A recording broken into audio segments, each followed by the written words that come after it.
누가복음 16장 14절에서 31절 이것은 전체 최소한 한 장의 주제 전체를 생각하면서 물론 적용하고 할 때는 상관없습니다. 그렇죠? 말씀을 처음 읽고 파악할 때는 한 장 전체를 항상 생각하는 습관을 가져라.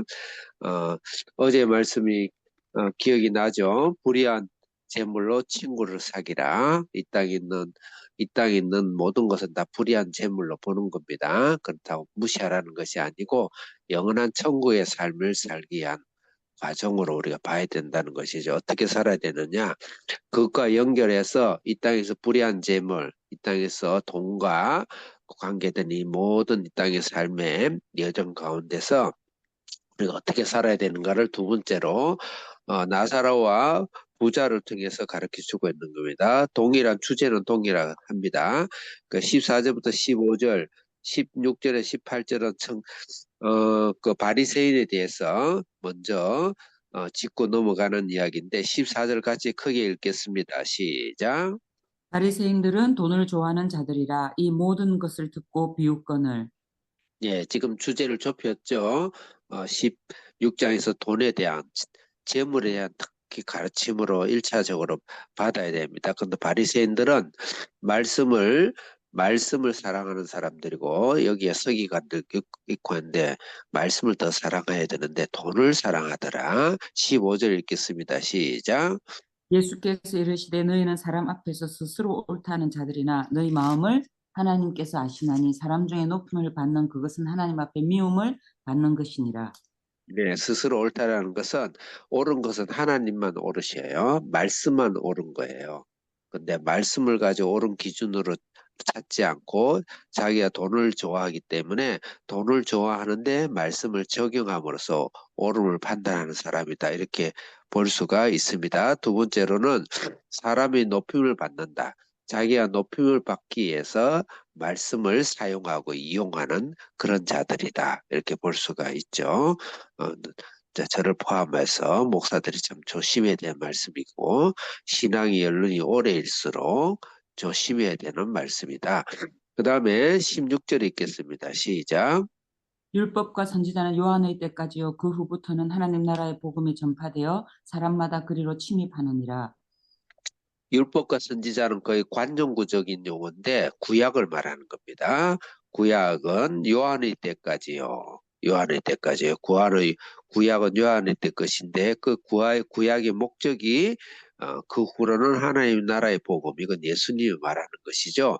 침입한다, 침투한다. 사탄의 왕국에 예수님의 왕국이 전쟁을 일으켜 침입해서 지금 이 사탄의 왕국을 점령해 나가는 과정을 이야기하는 거죠. 예수 그리스도의 피 묻은 복음을 이야기하는 겁니다. 그러나가 중요합니다. 이것을 이제 가르치고자 하는 거예요. 그것뿐만 아니라 덧붙여서 반드시 명심해야 될 말씀을 가르치는 겁니다. 17절 읽겠습니다. 시작.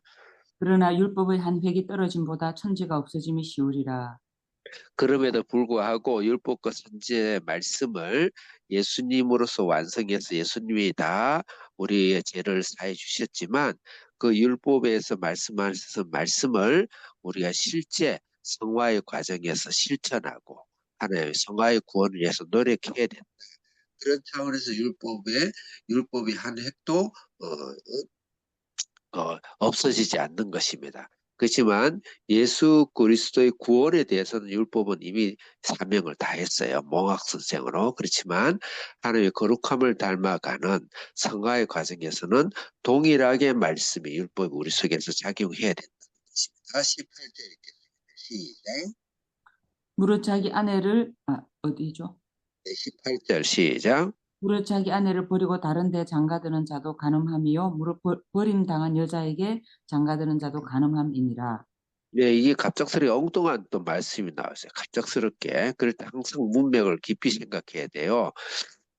자기 아내를 버리고 장가드는 자는 간음한 자고, 어쨌든 간음과 이혼에 대해서 이야기하는 거예요. 이게 무슨 말일까요? 이 바리새인들, 서기관들은 원래 이 말씀에 아, 모세가 이혼 증서를 주고 이혼을 시킬 수 있다 했어요. 그 말은 이혼을 하는 사람을 이혼 당하는 여자를 보호하기 위해서 이혼 증서를 주라 이 말입니다. 이혼을 할 수밖에 없었다. 그럼 이혼을 할 때는 반드시 증서를 줘서 그 여자가 다른 데 나가서 돈을 만든다든지 그다음 자기 권리를 행사할 수 있는 인간답게 살 수 있는 이혼 증서를 합당한 걸 줘야 돼요. 그래 안 하면 사람 취급을 못 받아요. 그래서 여인을 보호하기 위한 건데 그것을 본인들에게 자기가 돈을 벌기 위해서 이혼을 할 수 있는 요건을 많이 만들어요. 밥을 하다가 돌이 씹힌다? 이혼해도 된다. 증서를 써줘요. 그다음에 못생겼다. 아침에 일어나 보니까 갑자기 못생겼다. 이혼 증서를 써줍니다. 못된 놈들이죠. 그래서 모든 것을 돈을 위해서 하나님의 말씀을 사용하는 굉장히 무섭죠. 그 다음에 부자 나서로 이야기합니다. 시간 되는 데까지 하겠습니다. 19절 시작. 한 부자가 있어 자색 옷과 고운 베옷을 입고 날마다 호화롭게 즐기더라.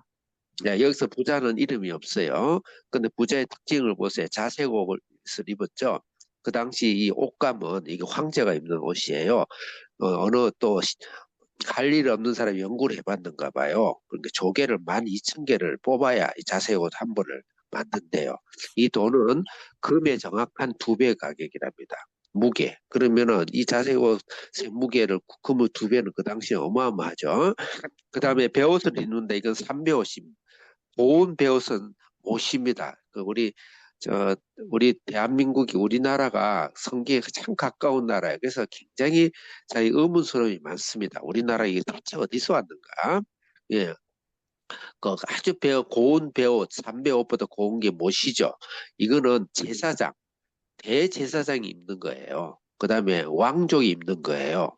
예, 왕족들이 입는 겁니다. 그 다음에 날마다 호화롭게 하다. 이게 다른 옛날 성경은 연락한다. 그래서 잔치를 베푼다는 거예요. 날마다. 근데 이런 사람들이 고급스러운 잔치를 베풀려면 최소 요새 돈으로 몇 천만 원 든대요. 이것도 할 일 없는 신학자들이 연구를 해봤대요. 예, 그래서 그런 일을 매일 하고 있더니 굉장히 부자죠. 그런데 20절 읽겠습니다. 시작. 그런데 나사로라 이름한 한 거지가 헌데투성이로 그의 대문 앞에 버려진 채. 예, 그의 대문 앞에 이름 있어요. 부자는 이름이 없죠. 거지는 이름이 있습니다. 여러분 탕자와 작은 아들과 큰 자도 이름이 없죠. 예, 그다음에 드라크마 그도 이름이 없죠. 이름이 없는데 이 비유는 나사로라는 이름을 직접 넣었어요. 이것은 실명일 가능성이 많고 실례인 가능성이 많습니다. 그래서 이걸 단지 부자와 천국에서 이거를 천국을 이야기한 것이 아니다 이야기하는데 실제 예수님은 예화까지도 진실로 이야기하시는 분입니다. 나사로는 실제 엘리에셀이란 뜻이에요. 엘리에셀은 하나님이 나를 도우시는 분이시다. 하나님의 도움을 받는 자다. 이게 엘리에셀에서 나온 나사로라는 이름이고 엘리에셀은 성경을 찾아보면 아브라함의 종의 이름이 엘리에셀입니다. 나중에 찾아보세요. 아브라함의 종, 이삭을 결혼시키기 위해서 그 충성스러운 종이 있어요.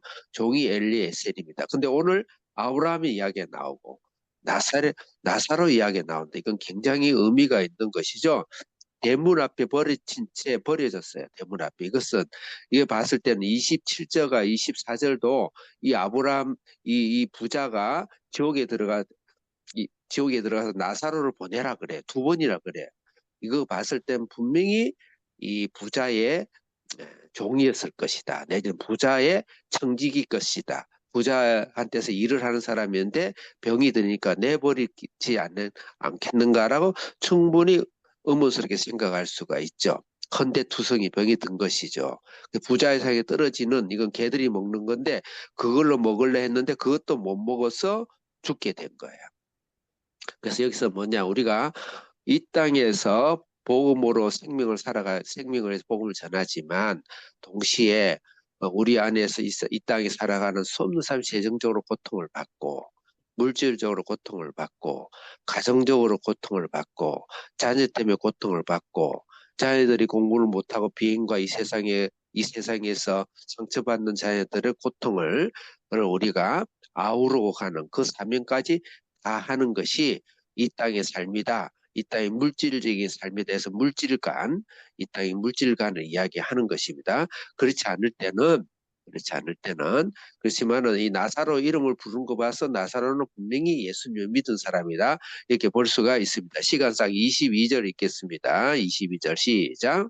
이에 그 거지가 죽어 천사들에게 받들려 아브라함의 품에 들어가고 부자도 죽어 장사되매. 예, 23절 시작. 그가 엄부에서 고통 중에 눈을 들어 멀리 아브라함과 그의 품에 있는 나사로를 보고. 여기서는 분명히 예수님께서 하신 말씀이에요. 천국과 지옥을 분명히 이야기하는 겁니다. 이건 단지 이하로 이야기한 게 아니에요. 이하도 예수님은 진실을 이야기합니다. 천국이 있고 지옥이 있습니다. 근데 여기서는 약간 낙원과 음부 계통, 지옥이 아니고 중간 계통에 약간 이야기를 할 수 있다고 학자들이 이야기해요. 오케이, 거기까지도 명확하지 않으니까 어쨌든 낙원과 그다음에 음부 내지는 천국과 지옥을 이야기하는 것이다. 그래서 천사들이 우리를 받들어 옵니다. 우리가 죽을 때 천사들이 옵니다. 죽을 때 마귀가 오면 안 돼요. 죽음에 지옥의 저승사자가 오면 안 됩니다. 천사가 와야 됩니다. 프랑스의 볼테르라는 유명 문학가고 사상가가 죽을 때 하늘 부인을 죽을 때 나는 버림을 받았다. 내가 앞에 지옥문이 열렸다. 내가 왜 죽어야 되냐? 몸부림치고 고통스러운 걸 보면서 그 옆에 있던 간호사가 나는 유럽의 모든 불을 다 줄지라도 불신자의 죽음은 다시 보고 싶지 않다 그랬습니다. 지옥은 있습니다. 우리 이 땅이 끝나는 게 아니에요. 예수님도 지옥은 구더기가 죽지 않고 불도 꺼지지 않는다고 예수님이 지옥을 그걸 분명히 말씀하셨어요. 왜 제가 이 말씀을 하느냐. 오늘날 기독교가 또 심지어는 많은 교회들이 지옥을 이야기를 하지 않아요. 지옥이 없는 것처럼 이야기합니다. 예. 기도하겠습니다. 하나님 아버지, 우리가 이 땅에 살아가면서 영원한 하나님 나라의 소망과 지옥과 천국이 있는 것을 믿고 하나님 아버지 이 땅에 우리가 어떻게 살아가야 될 것인가? 우리가 생명의 구원을 복음을 전함과 함께 이 땅의 물질로 섭는 영혼을 아우를 수 있는 그런 청빈한 부자가 될 수 있도록 그 길을 갈 수 있도록 주님 축복하시고 우리 자녀들을 축복하여 주옵소서. 예수님의 이름으로 기도합니다. 아멘.